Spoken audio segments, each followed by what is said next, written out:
I haven't been there. I do know this. Nelson Price called me. Now, I presume that most people in here know Nelson Price. He was pastor of Roosevelt Street Baptist Church for many years. And he had been on vacation on, I think it's Mackinac Island out in Lake Michigan. And he called me and said, Bob, I was just in this hotel and your paintings are all over the place. And I didn't know anything about it, but knowing which paintings and knowing who bought them, I had walked up, the thing about New York City is you can meet anybody in the world. You never know who you're going to run into. Well, I was walking up the stairs to that gallery that I mentioned, the Alexander Gallery, and I had a little maquette. Now, a maquette is a study for a painting. And for example, this is a maquette, and this, well, that's mostly a study, but this is a maquette. It's a scale model of a painting I did. So I was walking up the stairs with this maquette, and there was another gentleman walking up the stairs beside me. He said, are you where these paintings are coming from? And I said, yes, sir, I am. He said, I've got some things you can paint. And I said, what kind of things? He said, oh, I got a lot of things. He was my first billionaire I ever met. His name was Richard Manoogian. And probably every one of you have, at one time or another, had a Delta faucet. And his father is the one who developed the Delta faucet. Well, his boy grew up and started acquiring companies, and when I met him, he owned 100 companies, and he would spend one day a year with each one of his, board of each one of his companies.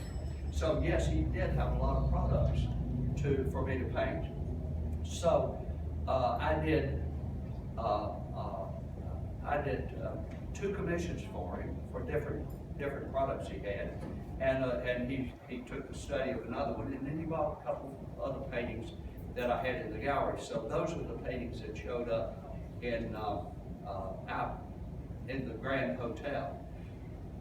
What's interesting about him, he is the #1 collector of American art, period. That's got a period after it.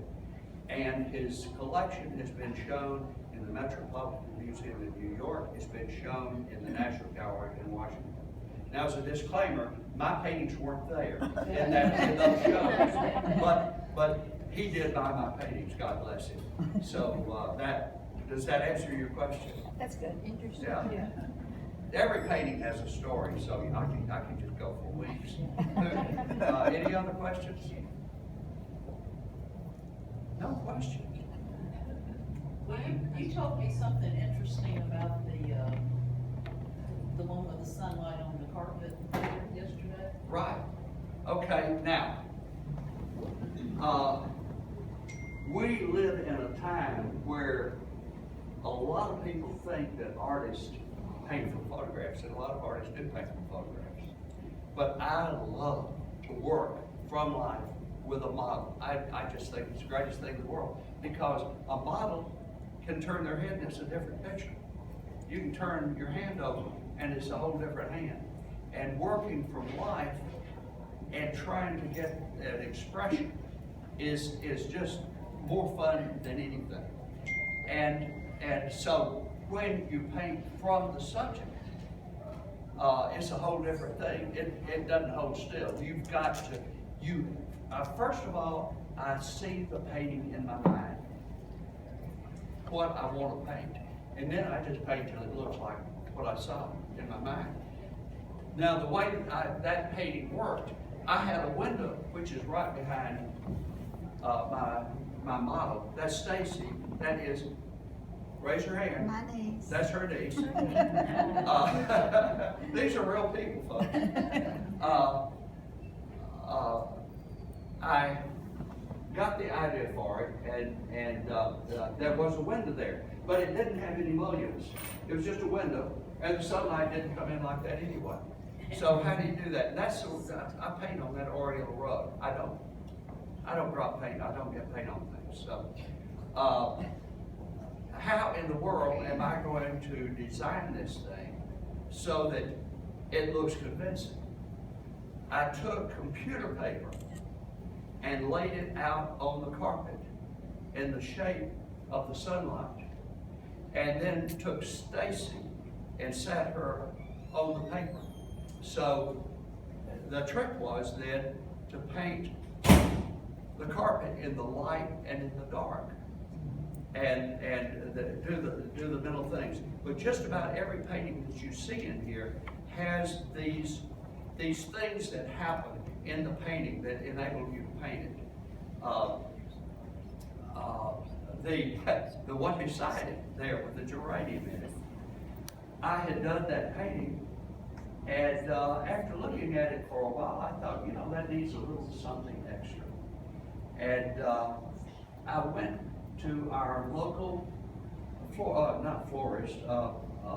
nursery, and I said, I'm looking for the most disreputable looking geranium you've got on the place.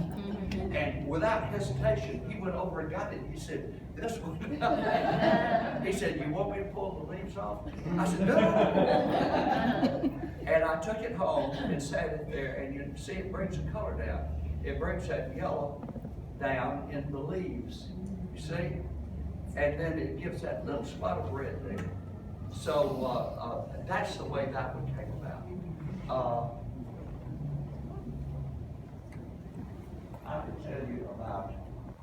I could tell you about this painting. This is a local girl, and she doesn't live here anymore. But as soon as the Lost Mountain Store bank opened, we got an account there.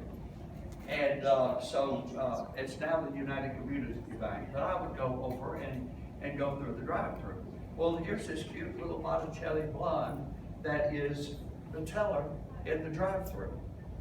So I asked her to pose for me, and she did, and I did several paintings. And Barbara here owns a major painting of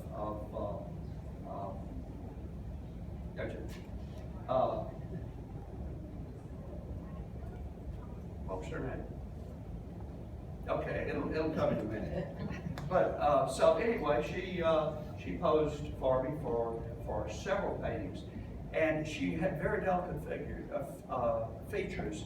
She was like a little Botticelli, if you're familiar with Botticelli's work, his little angels. And so in this particular one, that is a St. Simon's window, which I happened to spot. We'd gone to eat at Mullet Bay, and we were walking back through the village looking for my car. And I saw this window. And I said, hey, that makes a great painting. Yeah. How did Scarlett get started? Oh, my Lord, Scarlett.